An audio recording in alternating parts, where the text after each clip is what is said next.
There's two final questions. One is concerned with your technique, and you love to do watercolors, and also your concentration on that technique. And the second, okay, let's start. Let's first address the question of the watercolors. This is your favorite media. You love to work with that. So why? Well, it's the one I identified with first and most. I think I started maybe with ink. And I liked ink because it was very black and white, but I felt like I needed to add color. But for the most part, I liked the way that it soaked into the paper. I paint on the floor, on my knees.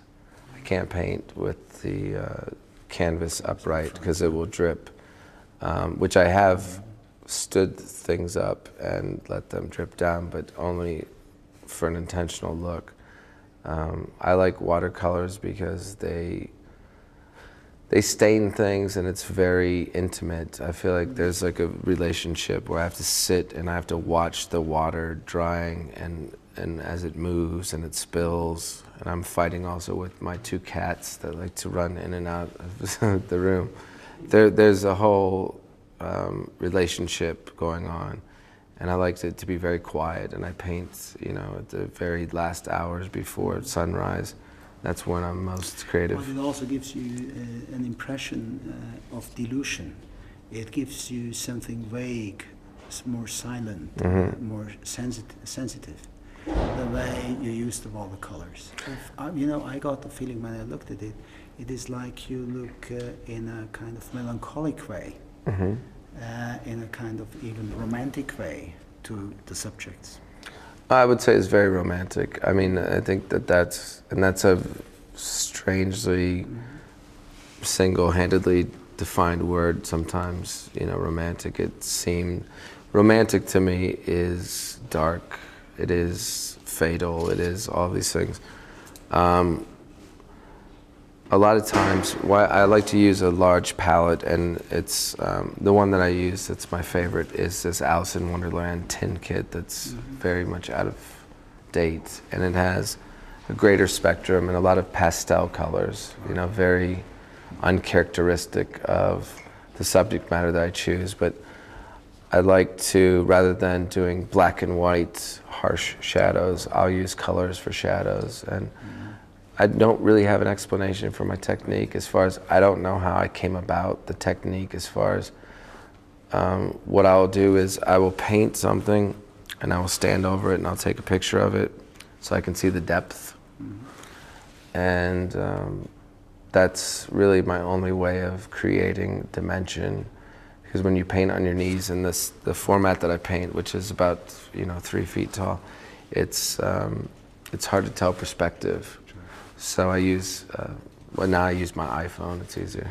But I had Polaroids until they stopped making them. Okay, so my last question is about your relation to David Lynch and Lynch's work, as this show deals with his early videos and your watercolors. So what is fascinating, if you look at David Lynch, I think you even played in a movie of Lynch. Lost Highway, yes. The Lost Highway, and but if you look at it artistically, well, he's always been just artistically, regardless of him as an installation or a painter or someone who puts his art somewhere other than in a film.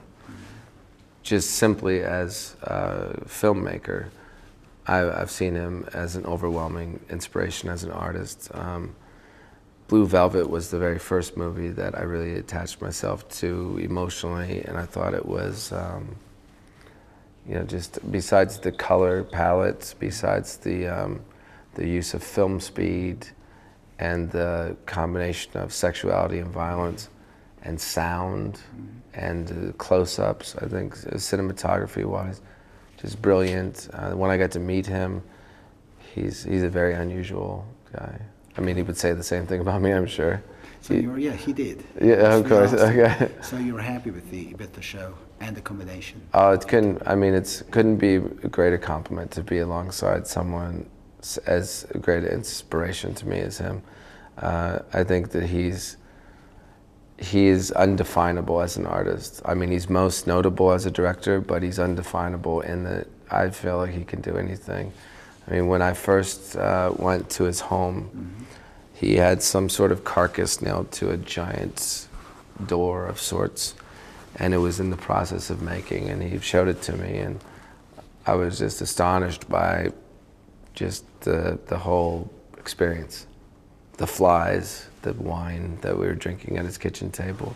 It was like in the middle of some very quaint movie about the Midwest, and we were sitting drinking wine, no air conditioning, it was very hot, there were flies buzzing around the carcass.